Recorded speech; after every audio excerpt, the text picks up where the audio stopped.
Hey guys, welcome back to Brighter Rays.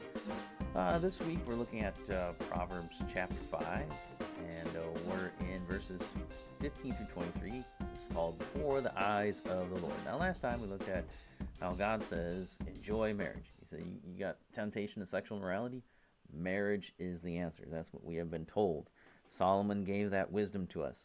He says, here, why are you going after the forbidden woman? Why would you do that? He says, why should you be intoxicated, my son, with a forbidden woman? What is wrong with you? Why would you do that? Doesn't make any sense. You can have marriage, and God says, enjoy marriage. Marriage is for joy. It brings enjoyment. It brings, he describes it as delight at all times. Intoxicated with her love. It's an intoxication there with her love. Don't be intoxicated with some forbidden woman. You can be intoxicated with your wife. That's so much better. And so, really, the picture it paints is that to go after the forbidden woman is just the height of idiocy. It's stupid. It's the dumbest thing you probably could do. And so we're going to kind of look at the next little section here.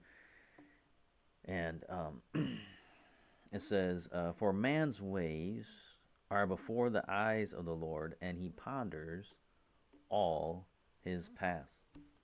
All right, so what do we see here? We see that God sees. We need to remember that God sees. That we don't do any of this stuff in secret. We can't hide anything from God. And we got to remember that God sees all the time. People pretend that God doesn't see. I mean, if you look at Job 24:15, he says, the eye of the adulterer also waits for the twilight, saying, no eye will see me. And he veils his face. In the dark they dig through houses.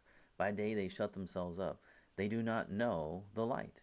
For deep darkness is morning to all of them, for they are friends with the terrors of the deep darkness.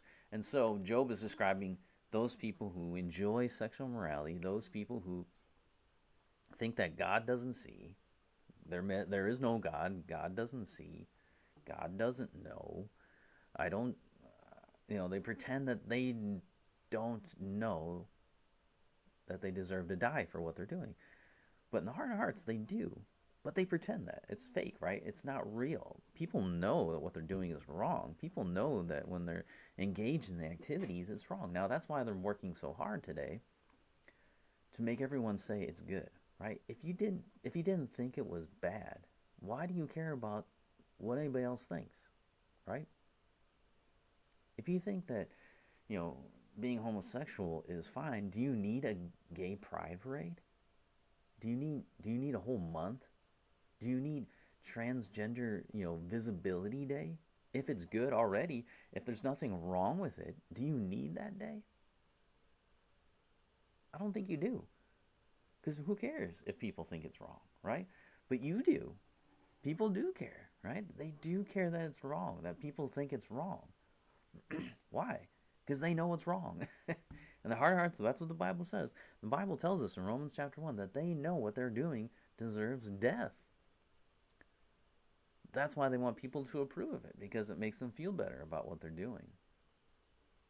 And so people pretend that all the time. Oh, it's not that bad. It's not bad. It's not wrong. They'll do it in the dark, right? They'll keep it on the covers. But when they bring it out, then it's like, it's good. This is good, right? It's right. Right? It's good, right? And they want you to say yes. And you say, no, it's not right. God says no. Then they get angry. Why? Why do they care? Why do they care what God says? Because they care what God says.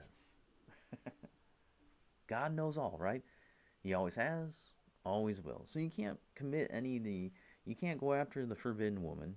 You can't embrace the bosom of an adulteress without God knowing. And that's really the issue that people have, right? That's why they want humanity to approve of what they're doing, because God doesn't. And they know that's the case.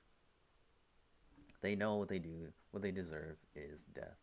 I should probably put in here Romans 1, because this is really where we're going with this. They know what they're doing is wrong. And so, you get that. I'll put that up in the last section, I think. Because, we should read that verse. I don't have it prepared, but bear with me. Let me go over to it and just let me give you that. Let me just read it straight out of the Bible. So I could quote it from you, but all right, Romans chapter 1. Right? We get down to the bottom of Romans chapter 1. I couldn't remember the actual verse, but it's 32. It says, though they know God's righteous decree that those who practice such things deserve to die. And that's all the stuff that comes before it. Right? And he names it out there. He names the things. Idolatry, right?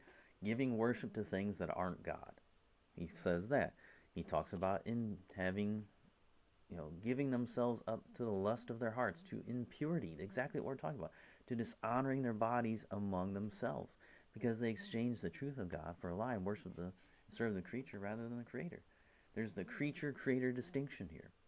Very important for a lot of different things. That's where we get that. They serve the creature rather than the Creator. No, you can't do that. There's a distinction here. The Creator is different from the creature. And so you have this idea that they gave themselves up to dishonorable passions, women having sex with women, men having sex with men. There's the problem. And then they don't acknowledge God, and God gave them up to debased mind. They have the debased mind here. And so they are filled with all manner of unrighteousness, evil, covetousness, malice. They're full of envy, murder, strife, deceit, maliciousness. They're gossips, slanderers, haters of God, insolent, haughty, boastful, inventors of evil, disobedient to parents, foolish, faithless, heartless, ruthless. Then he says, they not only give, it says, though they know God's righteous decree, that those who practice such things deserve to die. They know that, he says. They know. They not only do them, but give approval to those who practice them. This is the world we live in. It's always been the world we live in. And so we shouldn't be caught off guard that now they're kind of raging. Why are the nations raging? Because they want to throw off the shackles of God, right? But that's the thing. Everyone knows that what they're doing and what we do in sin, we deserve to die for that. Sin deserves death. We understand that. Everyone does. We pretend that we don't. But our actions really play out that we do. I mean, that's why we have all the stuff today. Why do you need, Transgender Visibility Day on Easter Sunday? Because everyone knows that to do such things deserves death. But not only do we do those things, but we give support and approve those who practice such things, right? So there you go. So you don't want to just do it in the dark. You want to approve others that do the same thing. But God knows all. Always has, always will. So all actions will be judged. As it says, God ponders your path. He ponders all his paths. And so he knows your path. He doesn't, it's not something he's not aware of. It's something he's pondered. It's not just something, I wonder what he's doing. It's like, I pondered your path. In Ecclesiastes 12:14, it says, for God will bring every deed into judgment with every secret thing, whether good or evil. Every deed into judgment with every secret thing. He's saying, just in case you misunderstood what every means, it includes all the things he did in secret. Just in case you were wondering. Yeah, those secret things, those are judged too. So, nothing is hidden from God. Everything's laid bare before his eyes. He sees all, he knows all. And that's the problem when you try to do these things and try to pretend that God doesn't care. All right, so let's end there for today and come back next time. And we'll talk about the fact that we need to remember that sin kills. And this should make us not want to do what Solomon is telling us not to do. So we'll come back and look at that.